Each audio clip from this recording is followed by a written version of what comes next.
তোমার খাস রহমত নাযিল করে আল্লাহ সামনে জনপ্রতিনিধি হিসাবে আল্লাহ নিয়ত করেছে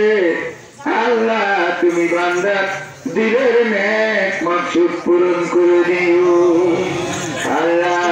আমাদের কার মনে কি আশা কি ব্যথা তুমি জানো সকলের দিলের নেক মাকসুদ পূরণ করে দাও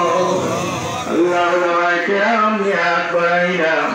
মুরুব্বি গ্রাম নিয়াত বাড়াইনা যার হাতখানা পছন্দ হয় ওই হাতের উসিলায় দোয়া কবুল করে নাও سبحان ربك رب العزة عما يصفون وسلام على المرسلين كلمة طيبة لا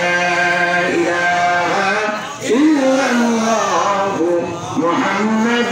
رسول الله